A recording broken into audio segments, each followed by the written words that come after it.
If you've been having problems using dating apps, maybe you need to take a different approach. And now is the absolute best time to do that. Welcome to my Broken to Brave podcast. I'm the love coach, Donna Barnes. The first Sunday in January is the most popular time of the year that people get on dating apps trying to meet someone new. So now that it is that time, first of all, Happy New Year to everybody. And hopefully this is going to be the year that you meet the love of your life and live happily ever after, right? So that's what everybody is looking for.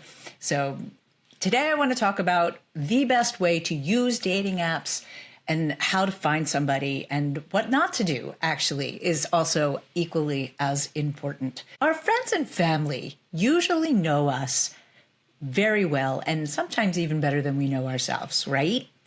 And a new twist, I guess, to using a dating app is to allow someone very close to you that knows you very well, even a parent, to build your profile for you and maybe even pick who you go out with. Because, I mean, honestly, years ago, I met a guy on Tinder who said to me, I don't think that I actually swiped on your profile. His nurses did, right? He was in the medical field and they were all playing with the app. And he said, you know, when I connected with him, then he was the one that actually messaged me, which I do recommend that it is actually you. I've seen some stories on the news about how someone's mom was the one that actually talked to the guys to pick the guy for her. But she ended up marrying that guy. And unfortunately, nothing changes if nothing changes. And we all have the devil we know, which is keep dating the same kind of person over and over and over, which is the definition of insanity, right? To try the same thing and expect a different result. And honestly, that can keep you single for decades. Trust me, I know what I'm talking about, right? So maybe put it in the hands of somebody else. Let someone really close to you, either your best friend or a sibling or a parent, write your profile for you, and then maybe even swipe through, because everybody's so superficial on dating apps, right? A pretty picture is always very enticing, but especially even as a matchmaker, I have frequently said that a picture can tell 1,000 wrong words because not everybody's photogenic. And as a matchmaker, I'd see someone's profile and I'd request to meet them on Zoom. And then as soon as they got on video, I can't even tell you how many times I'd say to them, wow, you are so much better looking than your picture. And I think that is true. So in building your dating app, yes, you need to have an attractive picture, but it's an actual bonus if you show up to meet them and they say, wow, you look better in person, right? Much, much preferred over you don't look like your picture. And especially if you're a woman, men are very visual. And if you lure them to meet you based on a picture that has been AI generated or touched up, and you don't look like that, the minute they see you, they're going to be disappointed. And many of them are angry that you wasted their time.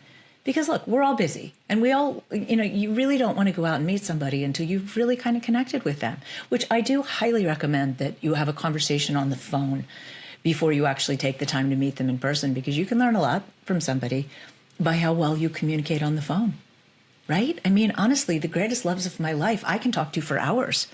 And that's right? I want my best friend that I can't keep my hands off of.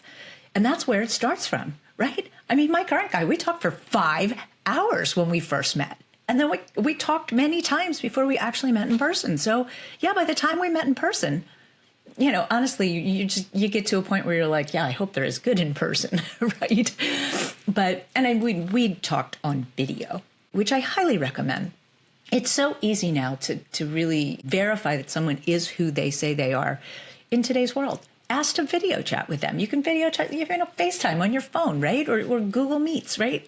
You can have a video conversation to see if you want to meet in person, because unfortunately, with the invention of AI, it's all that much easier for scammers to create very attractive profiles and lure you into having conversations. I mean, I highly recommend the video call, because an actual phone call can be somebody anywhere in the world. They can mask phone numbers to look like it's in your same state or even in your same city, but they can be in Nigeria or somewhere like that, right? So you really should take the time to video chat with people. And without getting off topic, I really like the idea of having someone else build your profile and then swipe on people for you, not based on purely looks, but commonality. Commonality is what makes relationships last.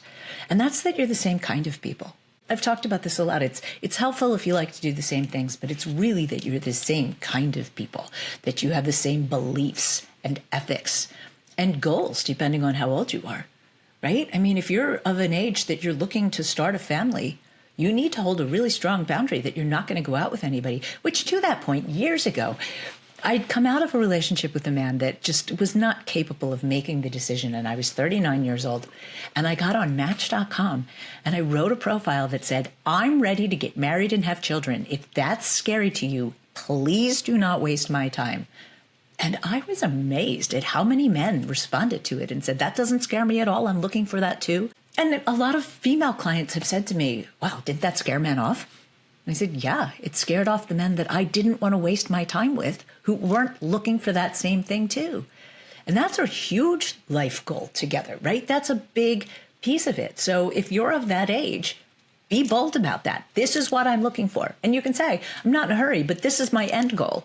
So if that's not your end goal, we're not a match. Right? And I think that that's the more specific you can be about what are your core beliefs and values and what is most important to you, the more likely you are to really connect with somebody that will be your person, right?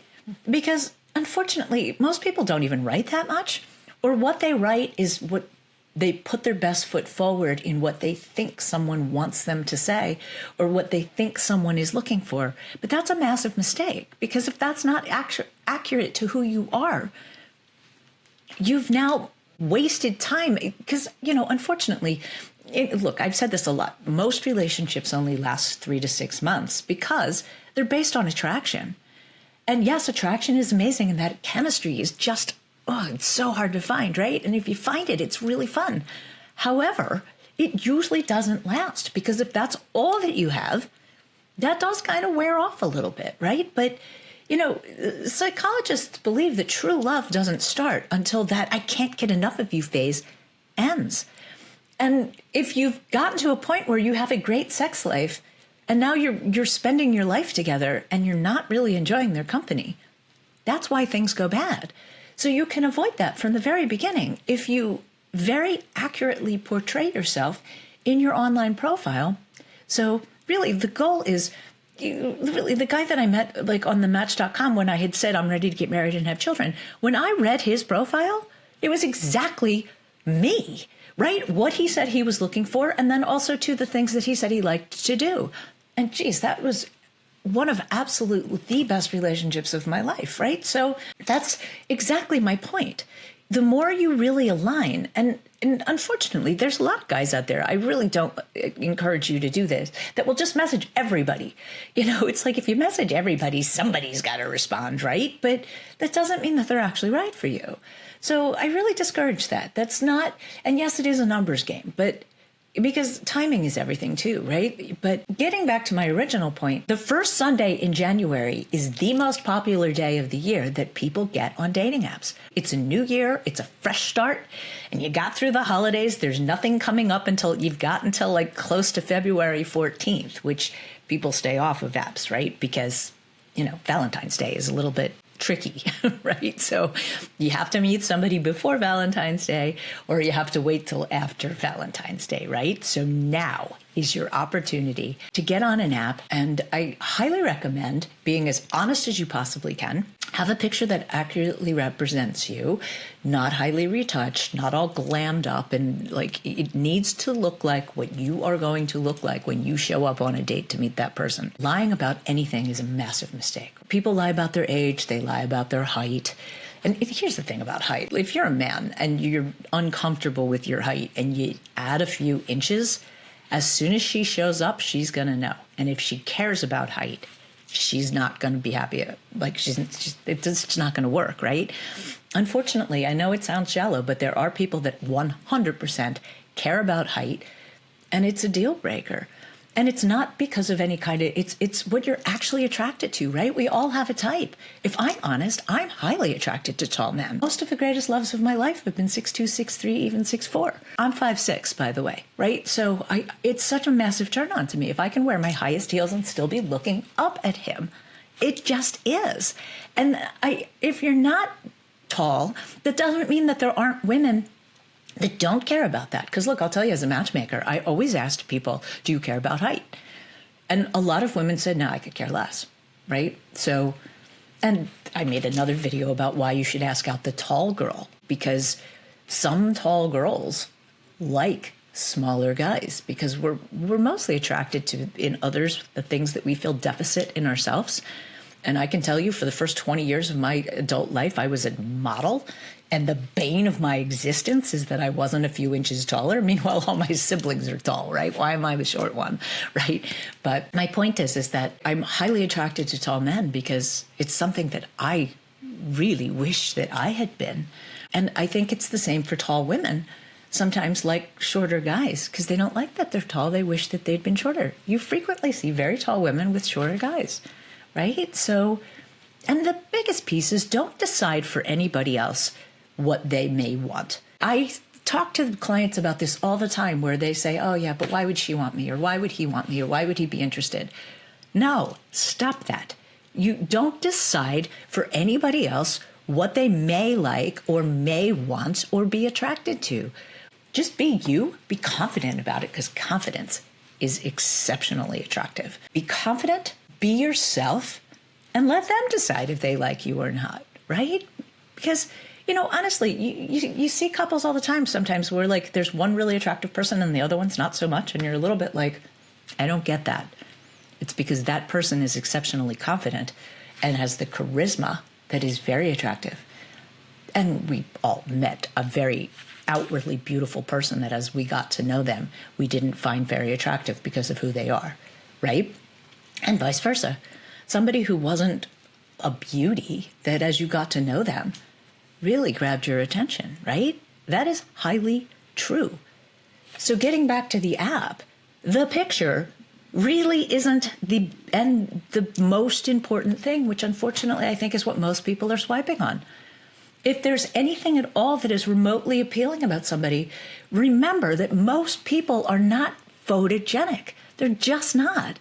I mean, honestly, ridiculously, my brother and I are very, like, he's the male version of me, but he's not photogenic. He is so much more handsome in person than he photographs. And ridiculously, I've been blessed that I am photogenic. I made a living in front of the camera, right? So my point is, don't be shallow about the picture. Really, just don't be shallow about the picture, because people can surprise you. And if you write in your profile exactly who you are and what you're looking for, then that is the piece that is most important. And that's how you're most likely to find the love of your life. So leave me your comments. How are you finding the apps? Are you enjoying the apps? Do you hate the apps? Are you back to in real life, IRL, right? Which I think is an exceptionally good time to meet people. Go out if anybody invites you to anything. Thanks for watching. Happy New Year. And I'm here for coaching. If you need any help, I'm very good at helping you build profiles too. Thanks for watching, and I'll see you in my next episode.